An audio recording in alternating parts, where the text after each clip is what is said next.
പക്ഷിപ്പനിയെ തുടർന്ന് നിയന്ത്രണങ്ങൾ കടുപ്പിച്ചതോടെ കുട്ടനാട്ടിലെ താറാവ് കർഷകർ പ്രതിസന്ധിയിലായി. ഡിസംബർ 31 വരെയാണ് നിയന്ത്രണം നീട്ടിയിരിക്കുന്നത്. തമിഴ്നാട്ടിൽ നിന്ന് താറാവുകളെ അത്യാവശ്യം ഇപ്പോൾ ഇറക്കുമതി ചെയ്യുന്നുണ്ട്. അതേസമയം നാട്ടിലെ കർഷകർക്ക് താറാവുകളെ കൊന്നൊടുക്കിയതിൻ്റെ നഷ്ടപരിഹാരം ഇനിയും ലഭിച്ചിട്ടില്ല എന്ന് ഞങ്ങളുടെ ബ്യൂറോ റിപ്പോർട്ട് ചെയ്യുന്നു.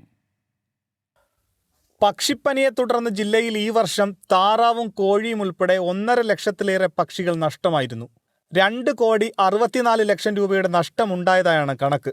എന്നാൽ പക്ഷിപ്പനി അകന്നതോടെ ദുരിതങ്ങൾ കഴിഞ്ഞെന്ന് കരുതിയതാണ് കർഷകർ.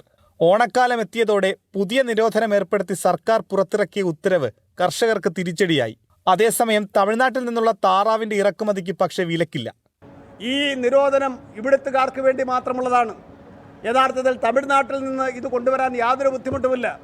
ചത്ത കോഴിയെയും ചത്ത താറാവുകളെയും കൊണ്ടുവരുന്നു, അതിവിടെ കൊണ്ടുവന്ന് പീസാക്കി വിൽക്കുന്നു.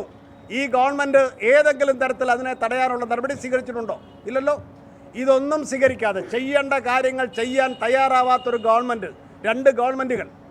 പക്ഷിപ്പനി പിടിപ്പെടുമ്പോൾ സാധാരണ 3 മാസമാണ് നിയന്ത്രണം വരാറുള്ളത്. അതനുസരിച്ച് ജൂണിൽ പക്ഷിപ്പനി വന്ന ഇടങ്ങളിൽ സെപ്റ്റംബറോടെ പക്ഷി വളർത്തൽ പുനരാരംഭിക്കാൻ കഴിയുമായിരുന്നു. എന്നാൽ നിരോധനം വന്നതോടെ ഇനി 4 മാസത്തേക്ക് കൂടി വരുമാനമില്ലാത്ത അവസ്ഥയാകും. ഇങ്ങനെ പോയാൽ ഇവിടുത്തെ കർഷകരെന്ത് ചെയ്യും? ഇവിടുത്തെ ഇതുകൊണ്ട് ഉപജീവനം കഴിയുന്ന 10,000-കണക്കിന് ആൾക്കാരുണ്ട് ഇതിനെ ആശ്രയിച്ചിരിക്കുന്നത്. അവരെന്ത് ചെയ്യുമെന്ന് സർക്കാർ തീരുമാനിക്കണം. അതിനൊരു പോംവഴി സർക്കാർ കണ്ടെത്തണം. ഇപ്പോഴുള്ള നിയന്ത്രണം അശാസ്ത്രീയമാണെന്നാണ് കർഷകരുടെ വാദം. ഇതൊഴിവാക്കി സമയബന്ധിതമായി നഷ്ടപരിഹാരം നൽകണമെന്നാണ് കർഷകരുടെ ആവശ്യം. പക്ഷിപ്പനിയുമായി ബന്ധപ്പെട്ട് 7 കോടി രൂപ കേന്ദ്ര സർക്കാരിൽ നിന്ന് കിട്ടാനുണ്ട്. അത് കിട്ടിയാൽ ഉടനെ ഈ വർഷത്തെ നഷ്ടപരിഹാരം നൽകുമെന്നാണ് മൃഗസംരക്ഷണ വകുപ്പ് അറിയിക്കുന്നത്. 24 ആലപ്പുഴ.